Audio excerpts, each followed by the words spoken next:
He signed the divorce without looking at her. 5 years later, twin Minnie called him daddy. The cold CEO fell to his knees. Leo Ashford, if you eat one more chocolate tart, I'm charging you customer price. My 5-year-old son froze behind the bakery counter with cocoa cream on his cheek and a tart in each hand, one half-eaten, one suspiciously pre-planned. He blinked at me with huge innocent eyes. Mommy, I am not eating. I am conducting a quality assessment. His twin brother Felix stood on a stool beside the cash register arranging butter cookies into perfect geometric rows. Quality assessment requires documentation. Leo looked at the tart in his left hand, then his right, then at Felix. Can I eat the evidence? No, you are a terrible lawyer. I am not your lawyer. I am operations. I closed the oven with my hip and pointed the spatula at both of them. Both of you are unpaid interns. Stop giving each other job titles. Felix adjusted the tiny charcoal vest he had insisted on wearing to the cafe. At 5 years old, he already looked like a miniature executive who might deny a loan application over improper napkin folding. His dark hair was combed too neatly. His brows frowned at profit margins. No child should understand. Leo had the same face, exactly the same, but his hair stuck up, his shirt was backwards, under a dinosaur hoodie, and he had somehow gotten flour on his left ear. Same face, two completely different disasters. Mommy Felix began in the serious voice he used when negotiating extended bedtime. The lavender cookies are selling faster than the honey ones. We should increase the price. Leo gasped. No. The honey cookies are emotionally critical. To whom? To me, that is not market data. It is heart data. I laughed before I could stop myself. Our little bakery cafe sat across from Rosewood Academy, tucked between a vintage bookshop and a flower stall. It was not elegant. The tables did not match. The awning was slightly crooked. The espresso machine made a sound like it was reconsidering its life choices every morning at 7, but it was mine. 5 years ago, I left a penthouse with 1 suitcase, a fractured heart, and 2 heartbeats. I did not yet know how to protect. Now I had Elena's sweet spot, 2 sons with alarmingly strong opinions and a life that smelled like butter, sugar, and safety. The bell over the door chimed. Leo immediately straightened. Customer. Felix wiped imaginary dust from the counteract. Normal. Leo shoved the remaining tart into his mouth whole. I closed my eyes. That is not normal. It is strategically efficient, Felix admitted. Before I could scold them, a hush moved outside the cafe windows. Several black sedans had pulled up across the street in front of the academy. Men in dark suits stepped out first, then reporters, then school officials. A scholarship endowment event. I had forgotten Rosewood Academy was receiving a new arts wing funded by Ashford Holdings. My fingers tightened around the spatula. Ashford. Of all the names in the city, that one still knew exactly how to enter my body like a winter draft. Then he stepped out of the car. Dorian Ashford, cold CEO of Ashford Holdings, my ex-husband. The man who signed away our marriage without looking at me. The man whose face my sons wore every morning. For 5 years I had avoided magazines, business news, and social media whenever his name appeared. But seeing him in real life was different. He was still tall, still controlled, still beautiful, in that painful, unfair way. Charcoal suit, dark coat, expression composed enough to make other people uncomfortable.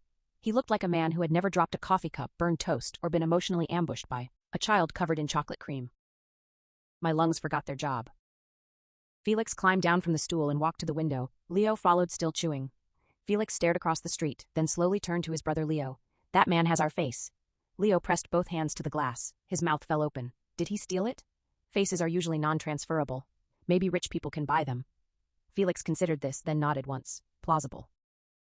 My heart started pounding. Felix Leo away from the window. Too late. A classmate outside pointed at the boys, then at Dorian. A woman laughed.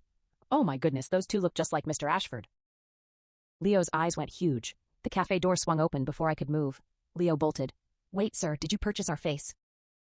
Leo the first ran after him, Felix already following with the grim resignation of a shareholder attending a crisis meeting. Dorian turned at the sound. His gaze dropped first to Leo, then to Felix. Everything about him stopped, not froze. Stopped like the entire city had gone silent and left only 3 faces staring at one another. Leo stood in front of him, hands on hips. Excuse me. People are saying you look like us. Felix stepped beside him. Actually, we look like him. He is taller. Leo frowned, unfair. Dorian looked from one boy to the other. His face lost color. A reporter nearby lifted her phone. I moved fast. Felix, Leo inside. Then Dorian's eyes lifted to me. For 1 second, I was 24 again, standing in the doorway of our bedroom, holding divorce papers with trembling hands, waiting for him to stop me. Elena. He did not say it aloud. His mouth only shaped it. Leo tugged Dorian's sleeve. A terrible, innocent 5-year-old smile appeared. Are you our daddy? The world cracked open. Dorian's eyes dropped back to Leo. His voice came out quiet. What? Felix pinched the bridge of his nose like he had watched too many adult dramas. Leo. We do not ask random wealthy men if they are our father. But he has our face. Still improper. Dorian slowly crouched in front of them. He did not touch them. Good. He had learned something, or shock had pinned him in place. What are your names? Felix Ashford. Leo Ashford. I like dinosaurs, pancakes, and people who answer questions honestly. Dorian looked like someone had struck him in the chest. Ashford, not Wren. His gaze returned to me, Elena. I swallowed Mr. Ashford. His expression tightened at the title. The crowd around us had grown too interested. Reporters, parents, teachers. Marcus Vance, Dorian's assistant, stood behind him with a tablet and a face that slowly drained of all professional calm. Marcus looked at the boys, then at Dorian, then at me, then whispered, Sir, I believe your schedule has experienced an unexpected genetic event. I grabbed both boys by the shoulders. Inside now. Leo waved at Dorian. By possible dad. Felix added, Your candidacy is pending review. I nearly tripped. Dorian followed us into the cafe. Not aggressively, no command, no entourage. Just him walking in like the past had finally found the address. I pushed the boys behind the counter. Clara, my best friend, appeared from the kitchen with a tray of muffins. She saw Dorian. Her face went deadly. Oh, the human divorce paper. Dorian accepted that without blinking. Clara put the muffins down and stepped in front of the boys like a guard dog with frosting on her apron. Dorian looked at me. Elena, whose children are they? Mine. His jaw flexed. And mine. I could have lied. I had protected the secret for 5 years. I had told myself it was safer, cleaner, kinder to my sons and my pride.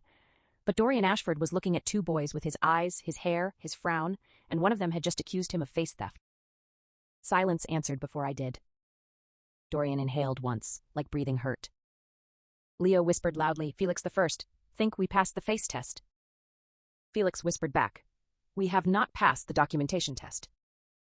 Dorian's eyes closed briefly. When he opened them, there was something there I had never seen during our marriage. Fear. Why didn't you tell me? The question was quiet, too quiet. I felt the old scar open.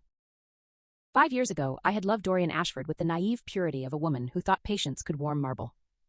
Our marriage had been arranged through Margaret Ashford, his grandmother. She liked me. She said Dorian needed someone with warmth in his life. I believed her. I moved into his house with 2 suitcases and a heart full of hope. For 2 years, I ate dinner alone, slept beside cold sheets, watched him leave before sunrise and come home after midnight. He never shouted, never insulted, never cheated. That almost made it worse. He was polite, distant, untouchable, like I was furniture in a house he visited between meetings. The day I asked for a divorce, I still wanted him to stop me. I placed the papers on his desk. He read the first page. His face did not change. I said, I'm tired. Dorian. His pen moved. No pause, no question, no stay. He signed without looking at me. The sound of that pen destroyed more than the marriage. 2 weeks later, I fainted in Clara's bathroom and found out I was pregnant twins. I sat on the toilet lid holding the test, laughing and crying at the same time. I opened Dorian's number, then remembered his hand signing the papers. So clean, so final, like freedom had been a document he was relieved to approve. I closed the phone. Now 5 years later, he stood in my bakery asking why. I looked at him. You signed away our marriage without looking at me. Why would I bring you a heartbeat you had already thrown away? His face turned white. Clara sucked in a breath. The twins went quiet. Dorian did not defend himself. That was new too. Leo's lower lip trembled. Mommy, is he the reason you cried on rainy days? Felix the First said quickly, but my serious little son had already turned to Dorian. That means you are not cleared for hugging. Leo nodded. Big trouble? Like no dessert trouble. Dorian's throat moved. He lowered himself fully onto one knee in front of them. Not for me, for the boys. I'm Dorian Ashford. We know, Felix said, you are on Mom's blocked list. Leo added, and on magazine covers at the dentist. You look angry in all of them. Marcus muttered from the doorway, brand consistency, sir. Dorian ignored him. I am your father. Felix looked him up and down. Proof. Leo raised a hand. Does this come with snacks? Dorian blinked. I can buy you anything. Felix's eyes sharpened. Can you buy back 5 years? The silence that followed was brutal. Leo glanced at Felix. Can he buy dinosaur pancakes? Felix sighed. Focus, Leo. The first am focusing emotionally. Dorian looked like he might collapse. I hated that part of me, wanted to study him. Instead, I stood straight. You can speak to them later. Not here. Not in front of reporters. He nodded immediately. Of course. That obedience startled me more than anger would have. He looked at the boys one more time. I won't force anything. Felix crossed his arms. Good consent improves candidate score. Leo whispered, can we still ask for pancakes? Dorian's mouth twitched, then broke. Not quite a smile, not quite pain. I'll learn. That was the beginning of the chaos.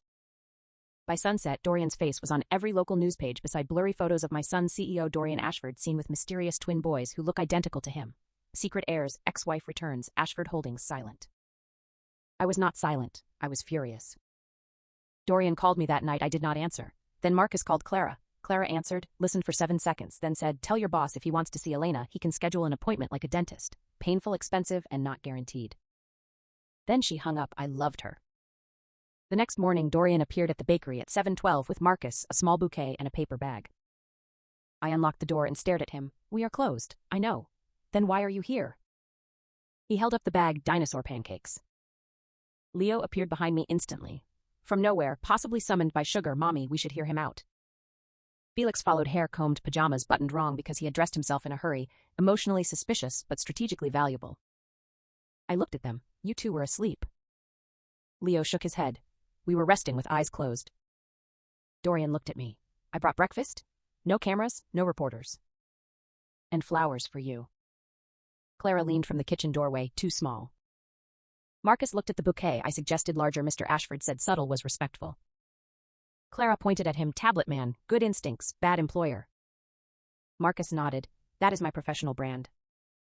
The boys accepted breakfast traders. Dorian sat at one of the small tables like a man attending the most important board meeting of his life. Leo climbed into the chair across from him and opened the pancake box. These are shaped like dinosaurs. Dorian nodded. I was told that mattered. It does. Felix pulled out a notebook. Dad candidate evaluation. I nearly choked. Dorian went still. Felix clicked a small pencil. Question 1. Why did you make Mom cry? Dorian's hand closed around his coffee cup. Clara went silent. I stepped forward. Felix. Dorian lifted a hand, not stopping me, just asking. It's fair. He looked at my son because I was a coward. Felix blinked. Leo paused mid-chew. Dorian continued. I loved your mother badly. I thought if she wanted to leave, signing the papers without stopping her was noble. It wasn't. It was silence when she needed me to speak. My chest tightened. Felix wrote something. Leo leaned over. What did you write? Not stupid enough to lie. Still suspicious. Leo nodded. Fair. Question 2 came from Leo. Can you cook? No minus points? I can learn? Mommy says learning starts with not burning eggs. Dorian looked at me. Felix's third question was worse. Do you want us because you love us or because we look like you? Dorian's face changed. That one hit bone. He stood from the chair and went to his knees again, so his eyes were level with theirs. I don't know you yet. That is my failure. But I want to know you because you are my sons, not my image, not my heirs, my sons. Leo stared at him, then whispered Felix that was a good answer. Felix wrote for a while, then looked up. You are not cleared for hugging, but you are approved for supervised pancake delivery. Dorian exhaled. It almost sounded like relief. Marcus wiped one eye. Clara glared at him. Allergies, he said quickly. Dorian investigated my past 5 years. He did not tell me. Marcus did. Not because he betrayed Dorian, but because Clara cornered him beside the espresso machine and threatened him with oversteamed oat milk. The report contained everything my hospital records.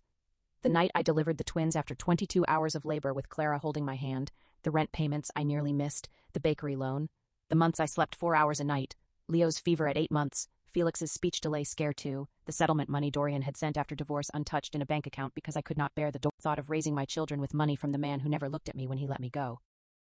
Dorian did not come to the bakery the day after he received the report, or the day after that.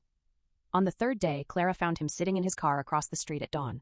She knocked on the window. He rolled it down. She said, crying in a luxury car is still crying. He looked like he had not slept. I didn't know. Clara's voice went cold. She knew that he closed his eyes. I know. That afternoon, Margaret Ashford, arrived Dorian's grandmother, swept into my bakery, wearing lavender silk pearls and the expression of a general entering enemy territory. I froze behind the counter. Elena Ashford. Mrs. Ashford. She looked me up and down. You look tired. Thank you. Not an insult. An indictment of my grandson. Leo gasped from the cookie shelf. Grandma Margaret turned. Both boys stared at her. She stared back. Her hand flew to her chest. Oh, Dorian, you absolute decorative refrigerator. Felix whispered to Leo, the first like her. Leo nodded. She sounds rich and sharp in a fun way. Margaret knelt with surprising elegance. I am your great-grandmother. Leo tilted his head. Do you bring snacks? Margaret opened her purse and took out wrapped caramels. Felix's eyes narrowed. Were those prepared? Of course, sufficient. Margaret smiled. You are definitely an Ashford. I wanted to object, but Leo had already accepted 3 caramels and climbed half into her lap like a betrayal with shoes. Margaret looked up at me. I liked you before Elena. I should have liked you louder. My throat tightened. She did not ask for forgiveness. That made it harder not to cry. Genevieve Laurent appeared 1 week later. I knew her face from society pages. Beautiful, polished, always standing 2 feet from Dorian in charity photos, while captions speculated about a future engagement. She entered my bakery wearing cream diamonds and a smile that had never met sincerity. Elena Ashford. I wiped flour from my hands. Yes. Her gaze moved around the cafe. How quaint. Clara behind me whispered, I'm going to put her in a tart. Genevieve smiled at the boys. So these are the children causing all the trouble. Felix looked up from his math workbook. Mom said not to talk to suspicious, elegant women. Leo leaned over. You smile like a villain in a toothpaste commercial, Leo. What, her teeth are very organized. Genevieve's smile hardened. I'm only concerned. It must be difficult raising children alone, especially when paternity rumors can harm powerful families. I put down the towel. The room went colder. Before I could speak, Dorian entered behind her. No entourage, no announcement, just him. Genevieve turned startled. Dorian, I was just inquiring about my son's mother. Her face paled. I would never. Felix raised his hand. False. Leo nodded. Very false, like fake strawberry flavor. Dorian stepped beside me, not in front. Good. He was learning where to stand. I will arrange a legal paternity test if Elena agrees. Not because I doubt them, because no one will use rumor to stain her name. He turned to me. Only with your consent. Genevieve's expression cracked. I looked at my sons, then at Dorian. Fine. The results came 3 days later, 99.999%. Dorian Ashford was the biological father of Felix Ashford and Leo Ashford. Dorian did not announce it through gossip. He held a small press statement outside Ashford Holdings. I stood beside him because I chose to. The boys stayed with Clara and Margaret eating pancakes and judging camera angles. Dorian faced the reporters. Felix and Leo are my sons. Elena Ashford is their mother. Anyone who insults her, questions her dignity, or calls her a liar will answer to me publicly and legally. One reporter asked, were you aware of their existence? His jaw tightened. No, he looked at me once. That was a failure before it became the world's curiosity. The clip went viral. So did Leo's private review of it later. Daddy looked scary. Felix nodded. Good, scary is useful when pointed correctly. Dorian's fatherhood began badly, with toys, too many toys. The first delivery truck arrived Monday morning, then another, then another. By noon, the cafe looked like a toy store had exploded and died happy. I called him Dorian. A pause. Am I in trouble? There are 4 remote control cars, 3 train sets, 2 robots, and something labeled Junior Executive Golf Kit in my bakery. The sales consultant said children enjoy variety. Your sales consultant hates me. Leo hugged a giant dinosaur nearly bigger than him. Mommy, don't be mad. This one looks emotionally supportive. Felix inspected the golf kit. I do not golf, but I could network. I pressed my fingers to my forehead. Dorian arrived 20 minutes later, looking genuinely confused by the chaos he had purchased. I wanted them to feel welcome in a warehouse. Marcus appeared behind him. For the record, I warned him children are not shareholders and cannot be acquired through bulk assets. Dorian looked at the boys. Keep 5 things. The rest goes to charity. Leo gasped like he had been betrayed by the government. Felix took a deep breath. We need negotiation terms. That night, Dorian read bedtime stories at the cafe apartment upstairs. He sat between the twin beds holding a picture book like a legal contract. And then the dragon acquired the castle through strategic partnership. I looked up from folding laundry. That is not the story. Dorian frowned at the page. The dragon takes the castle, with friendship, unclear governance structure. Leo sat up. Daddy dragons need feelings. Felix nodded gravely. Also, you skipped the princess's song. Dorian looked at me helpless. The cold CEO who made billion-dollar decisions without blinking had been destroyed by a singing princess. I took pity, a little more emotion. He looked back at the book. The dragon felt shareholder value, no fine. The dragon felt lonely. Leo smiled and lay down better. I watched Dorian's face as he continued awkward, careful trying. The walls around my heart did not fall, but one brick loosened. The apology came later, not during a public statement, not in front of the boys, not as a gift. He came to the bakery after closing, sleeves rolled up, tie gone, face tired. I need to say something. I kept wiping the counter. Say it. He stood on the other side, hands empty. Good, I thought giving you money was care. I thought silence was respect. I thought signing the papers was letting you go. I was wrong every time. My hand stopped. I was pregnant, alone, Dorian. I know. No, you don't. My voice shook now, and I hated that. You don't know what it feels like to be 24, divorced, nauseous, scared, and too proud to call the man who signed without blinking. You don't know what it feels like to hear 2 heartbeats and wonder if loving them will be enough because their father chose silence. His face went pale. I gave birth with Clara beside me. Leo came out screaming. Felix didn't cry right away, and for 20 seconds I thought I had already failed one of them. I had fevers alone, rent notices alone, nights where both boys cried and I sat on the bathroom floor crying quieter because I didn't want them to learn fear from me. Dorian's hands trembled. I cannot buy back 5 years. No. I cannot ask you to forget. No. His knees hit the floor. The sound stopped my breath. Dorian Ashford, the man who once signed away our marriage without lifting his eyes, knelt on the bakery floor in front of me. But if you let me, he whispered, I will spend the rest of my life showing up. My eyes burned. Every hurt part of me wanted to reach for him. Every stronger part of me held still. Get up. He shook his head once. I can't forgive you because you regret it. I know. I can let you be their father. His eyes lifted, but not my husband, not yet. Pain crossed his face. Then he nodded. Then I'll start where you allow me. That was the first real apology I ever received from him. Genevieve did not accept defeat gracefully. She posted photos of my bakery, my old apartment building, and a long statement about protecting innocent children from adult manipulation. She called me a woman who had children for money. That part was funny in the worst way because I had refused his money for 5 years. Dorian wanted to crush her instantly. I stopped him. Let me answer. With what? The truth. The twins accidentally helped. I had recorded a cute video of them, for Margaret. Felix sat at the table with a calculator. Leo wore a dinosaur hoodie. Felix announced, Mommy did not hide us for money. We are expensive, bad investment. Leo nodded. I ate 7 pastries yesterday, financial disaster. Felix looked into the camera. Also, if Daddy had found us earlier, he would have bought too many toys earlier. Mommy prevented warehouse collapse. Leo added, Mommy is a hero. The video went online because Margaret posted it with the caption, My grandsons have issued a financial report. It exploded. People loved them. People loved Elena's sweet spot. People did not love Genevieve. At the Ashford Foundation Gala the next week, Genevieve tried one final public attack. She walked toward me in front of donors and cameras. Voice, Sweet Elena. It must be overwhelming being in this world again. Don't worry. Some of us understand how to help people adjust. Leo tugged my sleeve. Mommy, is she saying you're poor and fancy? Felix looked at Genevieve. Miss Genevieve said Mommy is too poor to stand beside Daddy. The circle around us went silent. Genevieve's smile froze. Leo added helpfully, But Mommy stands very well. Daddy is the one who fell on his knees. Someone coughed, then someone laughed. Then Margaret, standing nearby with champagne, said, Children do have such excellent memory. Dorian arrived at my side. Genevieve turned to him quickly. Dorian, I didn't mean. Yes, you did. His voice was calm enough to be dangerous. The Laurent partnership is cancelled.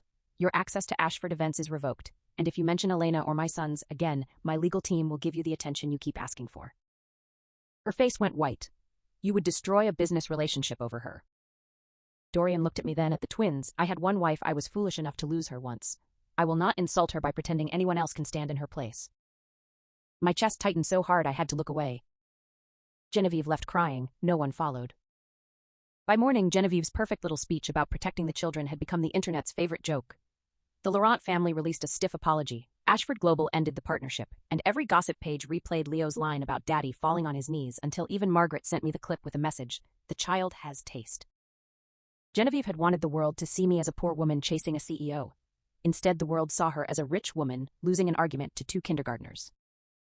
The family face came slowly. Dorian moved into a guest apartment 2 blocks from us. Not the penthouse, not the mansion, 2 blocks. Close enough to show up, far enough not to claim space. I had not given.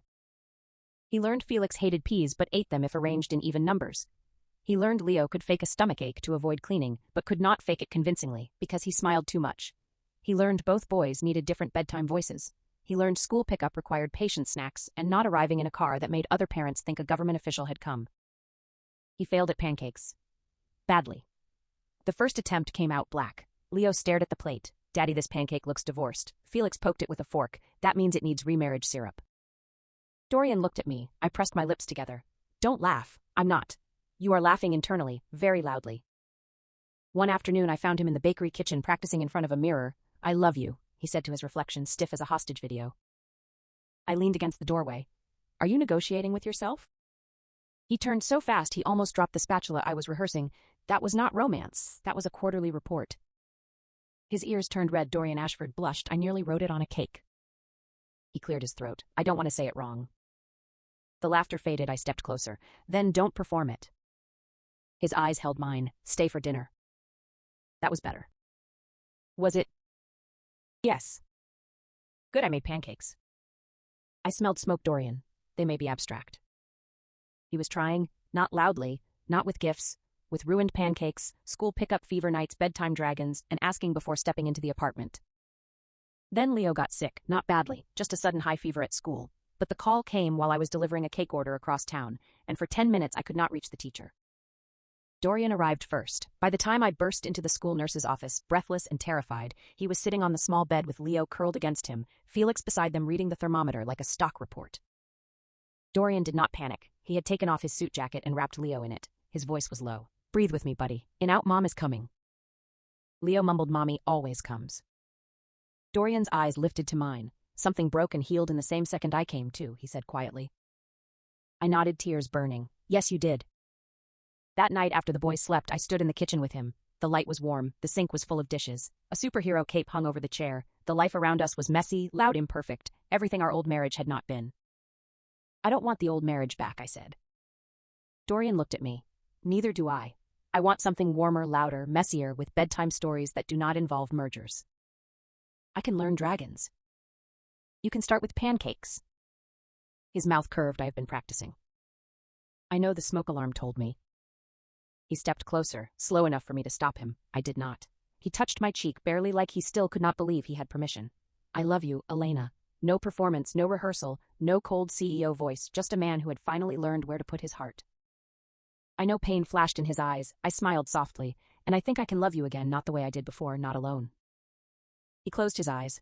When he kissed me, it felt less like returning and more like opening a door in a house we were building from scratch.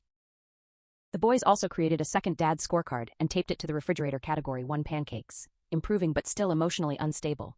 Category 2 bedtime stories, dragons now have feelings. Progress. Category 3 showing up 92 points. Dorian stared at the paper for a long time. Why 92?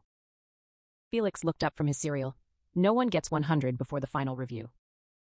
Leo raised his spoon. "But you get bonus points because Mommy smiled yesterday." Dorian looked at me. I pretended to be very busy with toast. He did not say anything. He just smiled like those bonus points mattered more than every contract he had ever signed. The remarriage happened 3 months later. Small civil registry, no giant wedding, no society guests. Margaret wore silver and cried behind sunglasses. Eye allergies.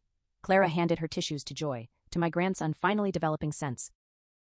Marcus stood beside Dorian, holding documents, emergency snacks, 2 toy dinosaurs, and a crisis folder labeled family event contingencies. Felix inspected the marriage certificate before I signed. "Clause seems acceptable." Leo tugged Dorian's sleeve. "Does remarriage include cake?" Dorian nodded. 2 cakes. Leo gasped. "I approve this, father." Felix looked at him. "You approved him last week after he fixed your train." I update emotionally. Dorian took the pen, then stopped. He looked at me. 5 years ago he signed without looking. This time he looked at my face, at my eyes, at our sons, at the life between us. "Last time I signed without looking," he said quietly. "This time, I want to remember every second."